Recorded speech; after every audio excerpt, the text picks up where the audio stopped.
Welcome to Clarity in a Messy World, the podcast that looks at the causes behind the most confounding issues of our time.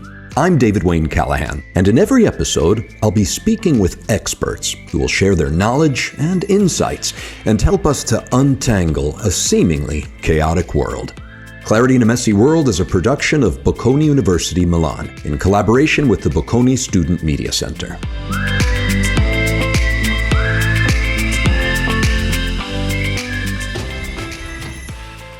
As the pandemic put the whole world in disarray, a few countries were hailed for their prompt responses. They all had something in common: female leaders. The most optimistic might think that this will help push gender equality forward. But is it so? Does the COVID crisis have the power to change our society? Joining us today is Paola Profeta. Paola is a professor of public economics and the director of the AXA Research Lab on gender equality at Bocconi University. She's also president of the European Public Choice Society. The author of numerous scholarly papers, she's recently published with Cambridge University Press, Gender Equality and Public Policy, Measuring Progress in Europe. Paola, thank you so much for joining us today. Thank you, David. It's a pleasure to be here. Paola, let's start with the public sphere. There has been considerable, well-reported research concluding that countries led by women have had the best results in the fight against the coronavirus. The female leaders of Germany, New Zealand, Denmark, Taiwan, and Finland have all been hailed for their powerful and direct communication and proactive and coordinated policy responses that have saved lives during the pandemic. And very recently, Bloomberg suggested that 2021 has been a tipping point for female leaders. What are the scientific foundations of these claims? These claims are based on the research showing different style of leadership of men and women. So in general, we know that women are more risk-averse, and this is particularly interesting during the pandemic because we have seen women more concerned about the health consequences, more keen to follow the rules, etc. So we still lack solid scientific evidence about the pandemic and the style of leadership during the pandemic, but preliminary analysis, which we also have conducted at the AXA Research Lab on gender equality, shows that women leaders have prioritized some issues. For example, the opening of schools, the income support programs, and although now at the moment these are simple correlations and not solid scientific evidence, they are very suggestive because they suggest that the style of leadership and the action of women matter. And what kind of public policies do you think are most urgent today in terms of gender equality? I would say at least two public policies that are really urgent. The first one is paternity leaves, and the second one is investment in childcare. So let me start with paternity leaves. Paternity leave is an exclusive period for fathers at childbirth. It is typically limited to a period of days or a few weeks and is fully paid. But paternity leave is very promising for at least two reasons. First of all, it reduces the relative specialization of women in caring for children, and thus it can contrast with statistical discrimination, so the idea that women only have to take care about children, and it also promotes equality starting from the household. We know that sharing responsibilities of childcare within the household may result in a positive impact in the labor market. So paternity leaves are important not only for mothers' employment, but also for cultural role, against the stereotype that women are the only responsible of taking care of children and that fathers should concentrate only on work. It's also true that this paternity leaves must be exclusive, so they have to be only for fathers, and they are lost if the father does not take it, so they cannot be exchanged with the mother. The second policy, which I consider particularly relevant because all research suggests that they are, is childcare. Childcare is very important for children as a first dimension, but they have also proved to be positively related to maternal employment in all countries. And several countries still invest too little into childcare.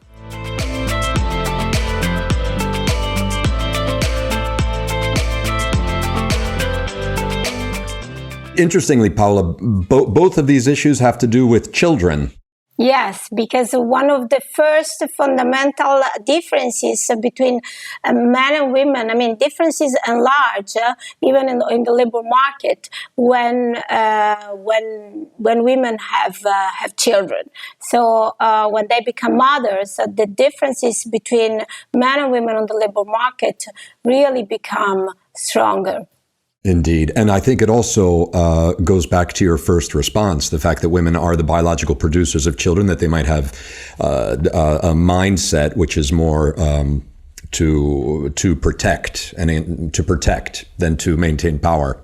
Yes, exactly. So they are less strategic in the protection of their own power, but they seem to be more open and more ready to protect the public goods in general, and also what happens for next generation, for example, or what we call in general a long-term horizon, which has to do also with the future of our children.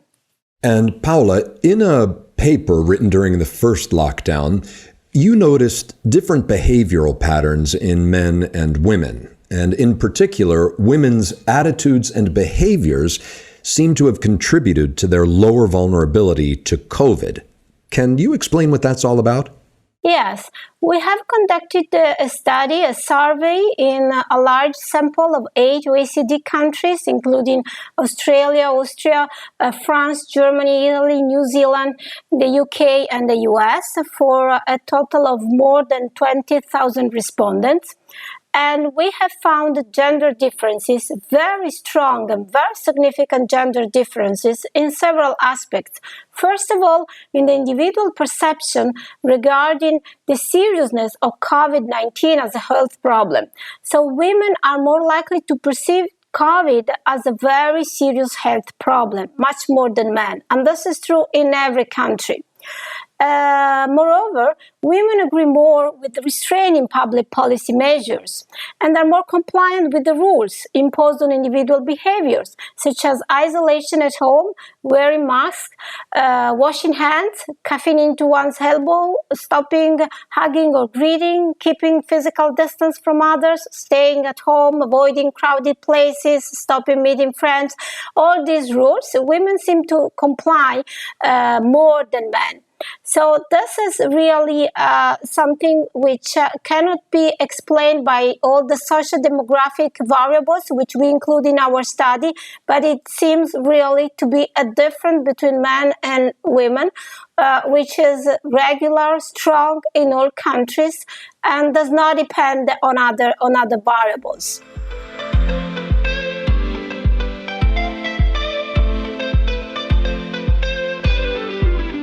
Paola, have you found other differences that might be relevant in other behavioral spheres? Yes, we are continuing our study, and now we are observing, again, strong gender differences in attitudes and expected behaviors regarding the vaccination, the COVID-19 vaccination, but I still can't anticipate the results. And the workplace is another arena for gender equality, of course. Countless statistics show us that women are at a disadvantage in terms of employment and pay. The glass ceiling is a metaphor used to represent an invisible barrier that prevents a given demographic, usually applied to women, from rising beyond a certain level in a hierarchy. Do you believe that the glass ceiling really exists for women? Yes, that's true. The glass ceiling still exists. Women still encounter obstacles which prevent them to reach top positions. We know that on average in Europe, women held 37% of managerial position. and only 18% of senior executive positions. So the glass ceiling is really still an important phenomenon. And is it the same irrespective of industry? We know that there are some industries, some sectors that are more male-dominated and therefore are more difficult for women, for example, the finance sector. But in general, this is quite a general phenomenon, I would say. Quotas tend to be hot-button topics, and gender quotas, implemented with the aim of fixing pre-existing injustices and achieving greater equality between men and women in the workplace, are no exception. Are you an advocate of female quotas? What are the pros and the cons? Yes, that's a very interesting question. I believe gender quotas are a very useful tool to improve women's representation in decision-making positions. Of course, in the ideal world, we would not need quotas. But we know that we are very far from this ideal world. In the real world, we need them because women's representation is very scarce. For example, in board positions where quotas have been introduced, we started from less than 10% of female representation. So in this situation, we know that without quotas, it would be very, very difficult to improve towards a more gender-balanced leadership. So quotas have proved to be a very useful way to accelerate the process. But of course, I think the quotas are important not only as a matter of equality, but also in terms of efficiency. Let me explain this point. So we have done a lot of studies on the introduction of board gender quotas in Italy, for example, and my studies suggest that thanks to the quotas, the selection process has improved. It means that not only women, very competent and highly talented and high quality women have been appointed to these positions, but also men have been better selected. So thanks to the quota, the selection process improves, and this is because quotas are the opportunity to rethinking the entire composition of the board, which was not an issue before the quotas.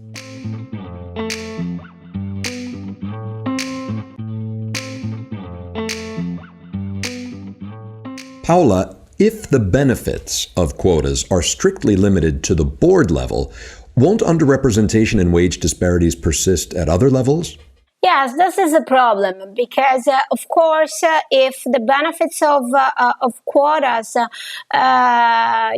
not trickle down to the other positions, then the benefits are much more limited to what we expected at the beginning. And this is actually the major concern for the application, the introduction of quotas.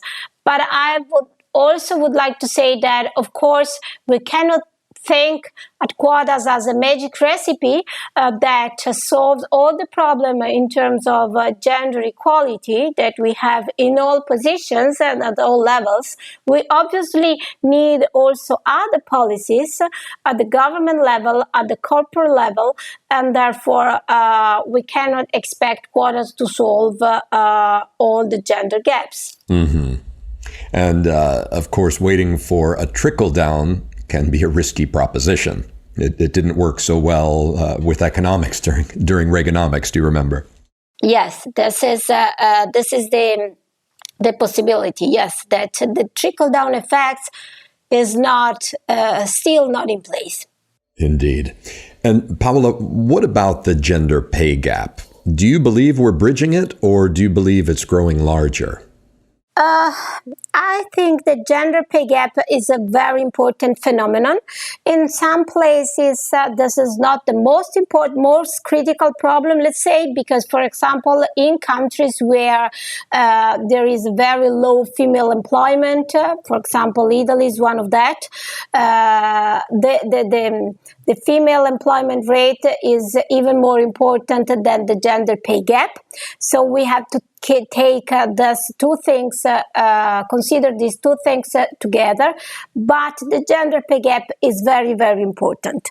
And unfortunately, it is not reducing. Unfortunately, we also expect COVID-19 to exacerbate all type of inequalities, and this is one of the major inequalities that we expect to increase. But we also know that we are discussing a lot of policies in order to reduce the gender pay gap. For example, policies which are now starting to be recommended in terms of transparencies of the salaries, transparencies at the firm level, at the corporate level, of what are the wages and the salaries of the employees.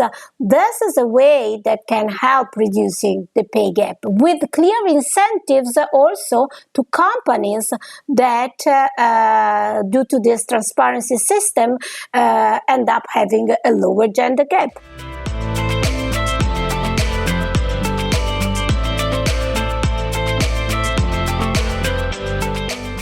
If women are underrepresented in well-paying technological jobs, it's partly due to their underrepresentation in STEM education, that is, science, technology, engineering, and mathematics.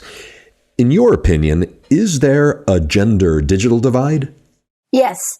The gender digital divide is still large, almost in all countries. In some countries, it is more critical than others, but it is still an issue.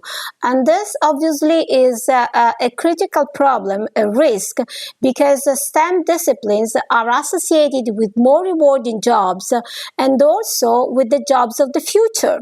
So if women lose these possibilities because they are less represented in this type of education, in these fields, this is going to be really critical for the future. So I think it's very important to concentrate on how improving the presence of women in STEM disciplines, and governments should be ready with respect to this. We know that also in terms of the resources coming from the Next Generation EU, a lot of these resources will be invested into sectors which at the end require digital skills.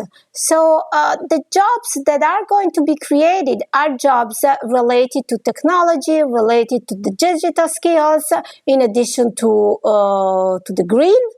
And if women lag behind with respect to this fields, to these skills, this is going to be a critical problem for the gender gaps. And how might stereotypes be responsible for this divide? Stereotypes are really part of the story, because since boys and girls are little, since school, math is considered more a male rather than a female discipline. Girls are considered less good than boys at math, and the same is true for technology and the other disciplines. So these stereotypes should be removed at school and even in the family. And they are really responsible for a lot of the gaps that we observe. In one of your latest research projects, you show that equality in the household is the second half of the gender revolution. Can you explain what you meant? Yes, the first half of the gender revolution is the progress in education and the labor market. Now we are close to the second half, and the second half means sharing responsibilities within the couple. So it's the role of men, which is also going to be important. As long as men do not share domestic and child work with women at home, so starting within the family, we really cannot enjoy fully the progress of the gender revolution. So we have shown that when men share domestic and childcare work with women within the couple, women have higher probability to work when they are mothers. So maternal employment increases, and they also have a higher probability to have an additional child. So this is going to be positive both for female employment and for fertility rate, because we know now that female employment and fertility rate go hand in hand. So they are positively related. So it's very important what happens within the family. And this relates to another issue. Before the pandemic, remote working was considered to be a good arrangement for female work-life balance. In the last few months, appreciation for so-called smart working has fallen. Why is that? Yes, we have experienced and still are experiencing a massive use of remote working, which basically was working from home. The real smart working is flexible work, flexible in time and space, which is a very different concept. And actually, we know that when smart working is used really in the flexible way, so flexibility of time and space, which does not mean working at home every day for the entire week, but with flexibility. So some days at work, some days at home, some days at the workplace. We know that this has beneficial effects for not only for productivity, but also for well-being and work-life balance. And actually, according to a study that I conducted before the pandemic, this smart working was particularly useful also for gender equality, because not because of women, but because men increased the time they spend in household and childcare, which, as we said before, is the second half of the gender revolution. That makes perfect sense. Going back to sharing responsibility. Exactly, because they stay more time at home, so they share more responsibilities. But so this is probably going to be useful after the pandemic, when it's very likely that we will not go back to the initial situation, so working at the workplace every day, all time, but some form of remote working will continue to be in place. But now, for the moment, which is actually what we are experiencing, which is a massive use of remote working, working from home every day, so without any flexibility, we don't have this type of advantage. And actually, we know from another study that we have conducted that during the pandemic, even in couples working from home, with both partners working from home, the increase of housework and childcare has fallen mainly on women. We know that according to to this study, where we interviewed a representative sample of Italian women, 65% of women have increased domestic work, and only 40% of men.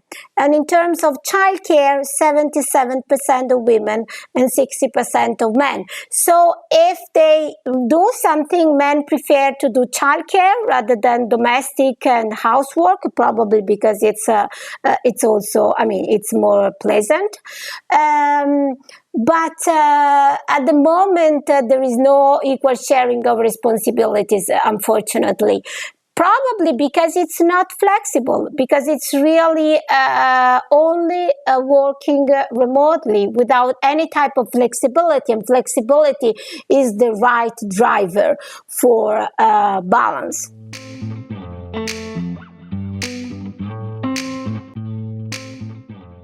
Paola, as a gay man, indulge me in a personal curiosity.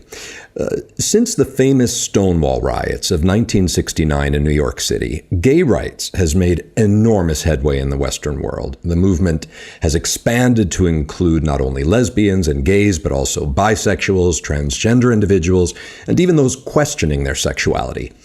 With LGBTQ rights having come so far and being so present in contemporary culture and political discourse, has recognition of the fundamental and persistent issue of biological gender inequality in any way taken a backseat?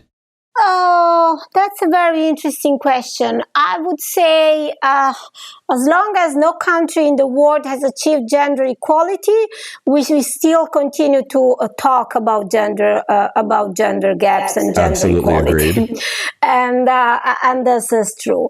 And also, I would say that all dimensions of diversity are a clear value for our society. So I don't think we need to make a ranking among these different dimensions. I think that diversity is a value, and so we have to start with this idea, this principle, and talk about all different dimensions. Excellent answer. It brings to mind what's the old saying about none of us is free until we are all free. Yes, of course. Exactly. I agree. So, Paola, as in any fight for equality, I mean, just consider the protracted, unfinished journey to racial equality in America. It appears that while there have been historical achievements regarding gender equality, there's still much to be accomplished. What's your assessment of the goals that have been reached in the sphere of gender equality and of those yet to be conquered? Okay, so in few words, I would say that the progress is constant and continuous, but very slow. So I think that in the sphere of gender equality, we have achieved very good results in terms of education, for example, and in terms of health, but when we talk about the economic dimension of gender gaps, so economic opportunities and participation, as well as the political dimension and the representation of women in top positions, both in the business and in the political area, we still have to work a lot because we are still very far from gender equality. Well, Paola, I want to thank you so much for sharing your passion and your insights. Thank you, David. It was a pleasure. I'm David Wayne Callahan, and this has been Clarity in a Messy World, a podcast from Bocconi University. Thanks for listening. You can find references from this episode in the podcast notes. To be notified when new episodes come up, subscribe to Clarity. You can choose equally from Apple Podcasts, Google Podcasts, Spotify, or Spreaker.